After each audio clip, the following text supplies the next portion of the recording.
Hello class 7। आपका पहला chapter जो है वो इंटीजर्स, वो उसका मैंने सारा न्यूमेरिकल, आपको जो टाइप्स हैं उसमें न्यूमेरिकल्स के, वो मैंने आपको सारा बता दिया है। और 4 एक्सरसाइजेस हैं उसमें, तो आपको सारा कर देना है और आपको अपनी कॉपियाँ सबमिट करनी है ऑफिस में। ठीक है, चैप्टर 1 इंटीजर्स के सारे एक्सरसाइजेस आपको होमवर्क दिए गए हैं, वो कंप्लीट करके आपको सबमिट करना है ऑफिस में। कब? लास्ट डेट है आपकी 22 जुलाई। ठीक है, 22 जुलाई तक आपको अपनी कॉपी सबमिट करनी है। ठीक है, तब तक सेकंड चैप्टर चल रहा है फ्रैक्शन, स्टार्ट करूँगा मैं आज से। ठीक है, और जो भी चैप्टर पढ़ाया गया है उसकी वीडियोस आपने अगर नहीं देखी है, अगर आज से देखना स्टार्ट कर रहे हैं तो वो वीडियोस आप देखिए। ठीक है, इस चैनल पे आपको वीडियोस सारी मिल जाएंगी, इसको सब्सक्राइब कर लीजिए। और नोटिफिकेशंस के लिए जैसे आपको वीडियोस आपकी मिस हो जा रही हैं तो उसके लिए आपको नोटिफिकेशन का बटन दबाना पड़ेगा, बेल आइकन होता है सब्सक्राइब करने के बाद आता है, वो दबाना पड़ेगा। ठीक है, तो स्टार्ट करते हैं फ्रैक्शन। फ्रैक्शन क्या होता है? जब किसी नंबर का हम पार्ट लेते हैं, एक भाग, अगर किसी नंबर का एक भाग ले लेते हैं, तो टेक फ्रैक्शन है part of any number, that is called as fraction. Normally हम क्या कह सकते हैं, फ्रैक्शन जो होता है उसमें 2 पार्ट होते हैं, एक होता है न्यूमरेटर, एक होता है डिनोमिनेटर। जो ऊपर का पार्ट होता है इसको न्यूमरेटर कहते हैं, और जो नीचे होता है ये अपॉन का साइन है। ठीक है, ये अपॉन का साइन है, ये न्यूमरेटर है और ये डिनोमिनेटर है। शॉर्ट फॉर्म में इसको हम NR और DR से डिनोट करते हैं। ठीक है, न्यूमरेटर और डिनोमिनेटर को NR और DR से डिनोट करते हैं। तो अब इसमें कुछ टाइप्स हैं फ्रैक्शंस के, सबसे पहले उसको देख लेते हैं। तो इन जनरल हम क्या कह सकते हैं कि फ्रैक्शन जो होता है वो P/Q के फॉर्म में होता है, जहाँ पे P एंड Q ये दोनों क्या होते हैं, ये दोनों होल नंबर होते हैं। ठीक है, होल नंबर। एंड ऑल्सो एक और कंडीशन होता है, Q must not be equal to 0, Q की वैल्यू 0 के इक्वल नहीं होनी चाहिए, तब वो फ्रैक्शन कहा जाएगा। ठीक है, अब इसमें कुछ पार्ट्स हैं टाइप्स ऑफ फ्रैक्शन के। अब टाइप्स कौन कौन से हैं वो देखते हैं।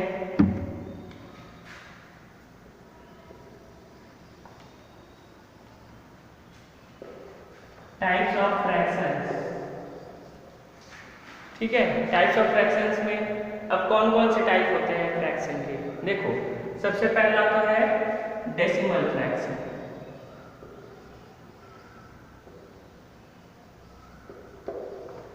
अब डेसिमल फ्रैक्शन क्या होता है? A fraction whose denominator is a multiple of 10। ऐसा फ्रैक्शन जिसका डिनोमिनेटर मींस अपॉन के नीचे वाला पार्ट मल्टीपल ऑफ 10 हो, जैसे 5/10 हुआ, 7/100 हुआ, 9/1000 हुआ। अब ये सब क्या है? 10 के मल्टीपल्स हैं। ठीक है, तो इसको क्या कहेंगे हम? डेसिमल फ्रैक्शन कहेंगे। ऐसे फ्रैक्शंस जिसके डिनोमिनेटर, ठीक है, 10 के मल्टीपल हो, वो डेसिमल फ्रैक्शन कहा जाता है। दूसरा है vulgar fraction. Second one is vulgar fraction.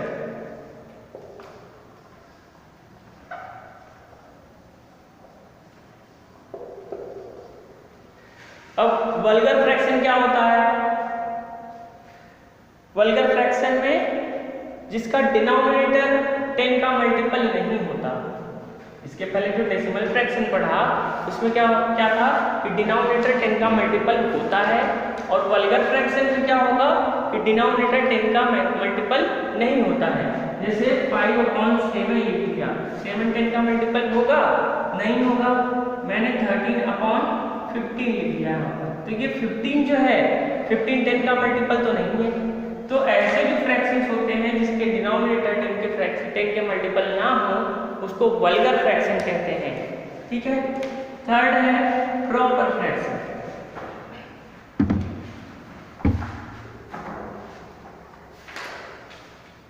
Proper fraction, ठीक है। अब प्रॉपर फ्रैक्शन क्या होता है?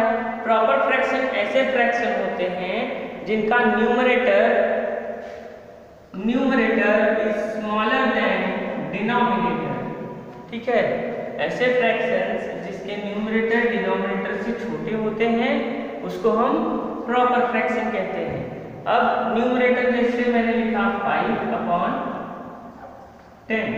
तो ये जो 10 है ये बड़ा है और 5 छोटा है, तो अगर न्यूमरेटर छोटा हुआ तो उसको क्या कहेंगे? प्रॉपर फ्रैक्शन कहेंगे, ठीक है। अगर मैं लिखूं 13/2 तो ये क्या है? प्रॉपर फ्रैक्शन है? नहीं, ये प्रॉपर फ्रैक्शन नहीं है। क्यों? क्योंकि इसका जो न्यूमरेटर है वो डिनोमिनेटर से बड़ा है।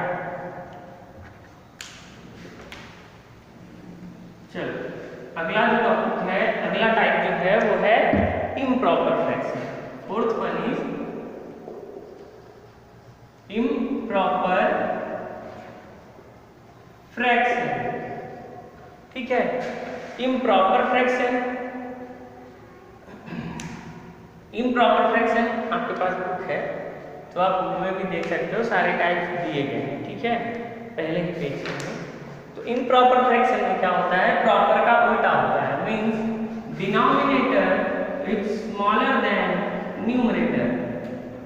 डिनोमिनेटर छोटा होता है और न्यूमरेटर बड़ा होता है। फॉर एग्जांपल 7/12, 5/20, ये तो प्रॉपर फ्रैक्शन का एग्जांपल है, इसका उल्टा होता है, ठीक है।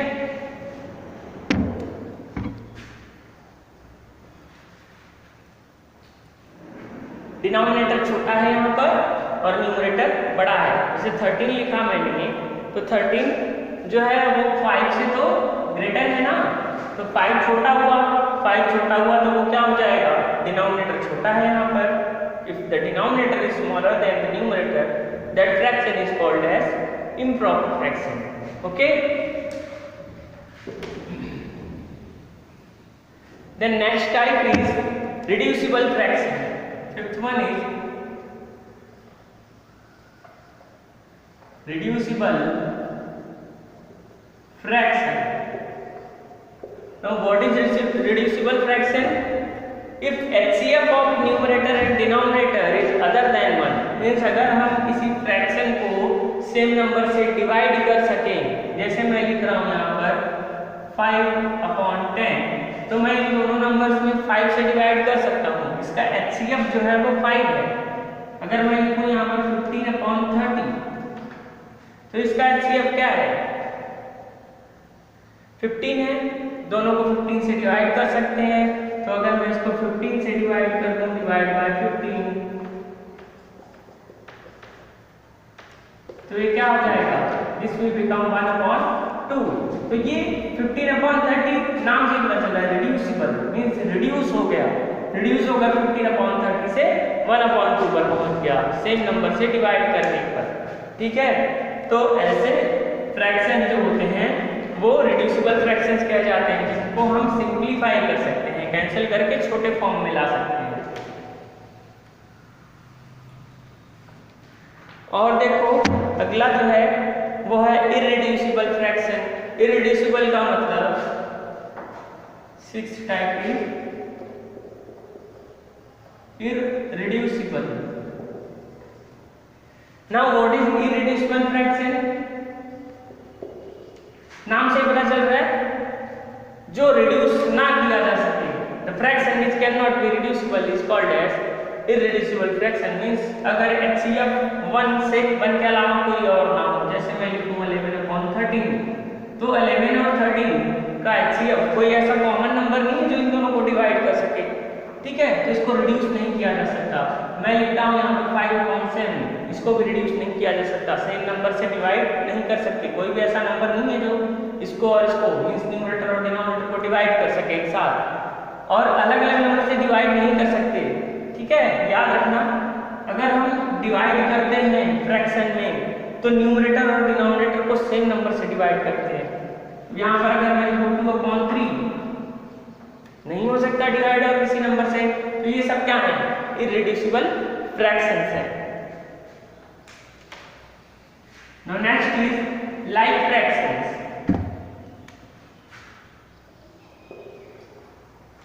Like fraction,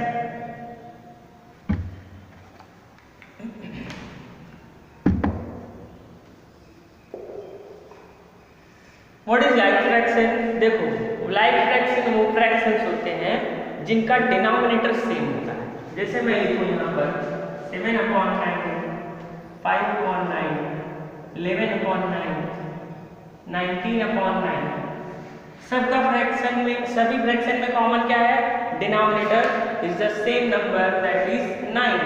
so all these fractions are like fractions. Okay, ये आपका 7th टाइप था। 8th टाइप है unlike fraction.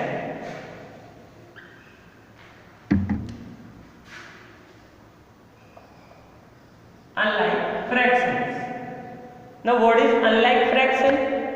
Fractions with different denominators. ऐसे fractions जिनके denominators अलग अलग हो, ठीक है, जैसे 5/8 हुआ, 7/9 हुआ, इसके denominator एक नहीं है ना, तो ये क्या हुआ, unlike fraction हो गया, ठीक है।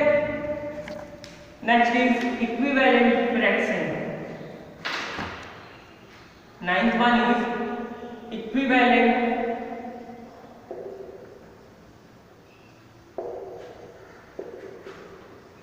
फ्रैक्शन,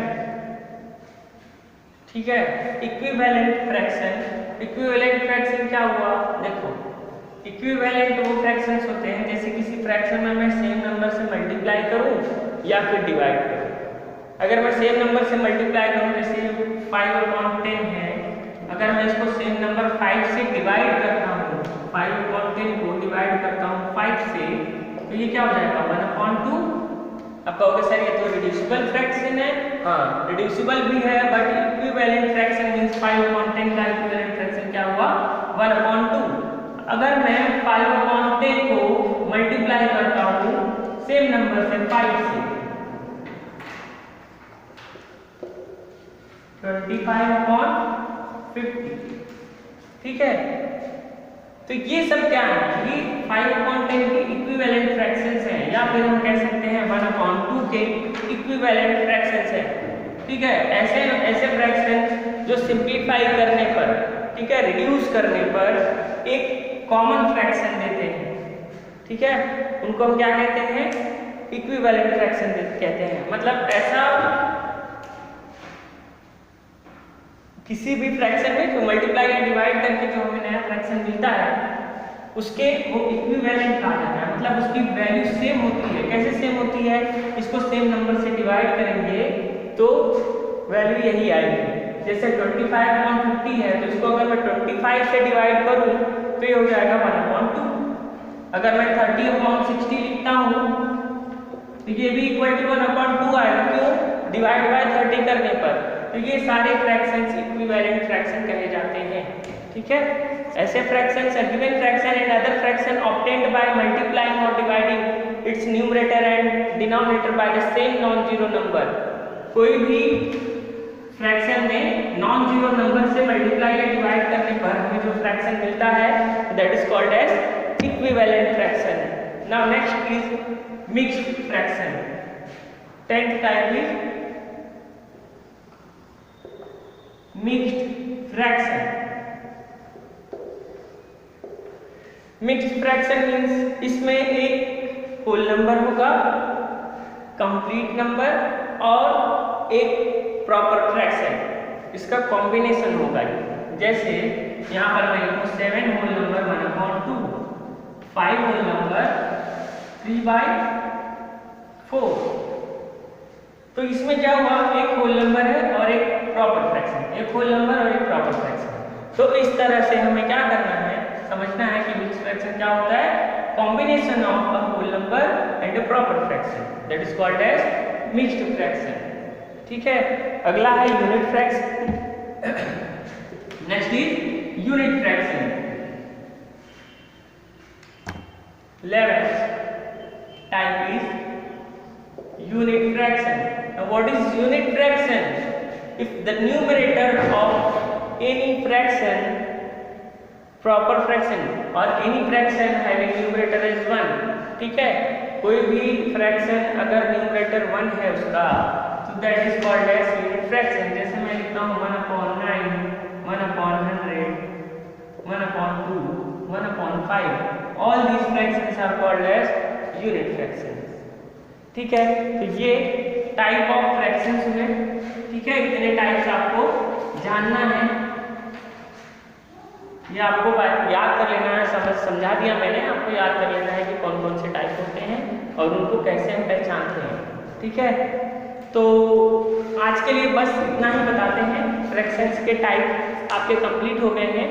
आपको नेक्स्ट टॉपिक जब हम पढ़ाएंगे तो उसमें आपको ये सब कुछ आगे के जो भी क्लासेस हैं, जो भी उसमें टॉपिक्स हैं, उसको हम कवर करेंगे. Okay, that's all for today. Revise all the questions of chapter 1 and do it in your notebook. Thank you.